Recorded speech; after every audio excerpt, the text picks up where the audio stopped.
What is triangulation in chess Rook Endgames? Imagine you're in a tight spot on the chessboard, and every move seems to lead nowhere.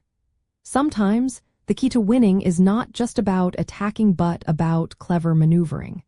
Today, we're exploring a fascinating technique called triangulation, a subtle way to gain an advantage in Rook Endgames. Triangulation is a method used to make your opponent face a difficult choice, often leading to a situation called zugzwang. Zugzwang happens when any move your opponent makes will weaken their position. The trick involves moving your king in a triangular pattern across 3 squares, then returning to the starting point. This maneuver doesn't change the overall position but shifts the move obligation onto your opponent. In Rook Endgames, triangulation is less common than in King and Pawn endgames but still very effective. It usually appears when both sides have rooks and some pawns, and one side is at a disadvantage. By moving your king in a triangle, you pass the turn to your opponent, forcing them to move when they might prefer to stay put. If they have no good moves, they may be forced into a worse position, giving you the chance to improve your own.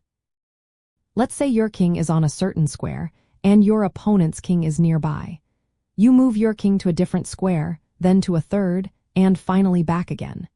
During this process, your opponent is forced to respond.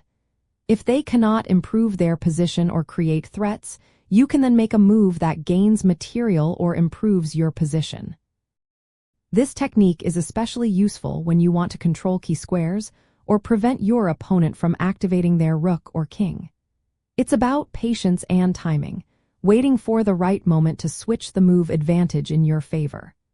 Recognizing when triangulation is possible depends on understanding the position's structure and your opponent's options. Remember, triangulation isn't about directly capturing material but about controlling the tempo of the game. It's most effective when your opponent is limited in their responses. By carefully planning your king's moves, you can force them into a zugzwang, which often leads to a winning position for you. In practice, mastering triangulation involves studying typical Rook endgame positions and practicing these maneuvers. It's a subtle but powerful tool that can turn a drawn position into a win. When you see a position where your opponent has no good moves, consider if triangulation can help you gain the upper hand.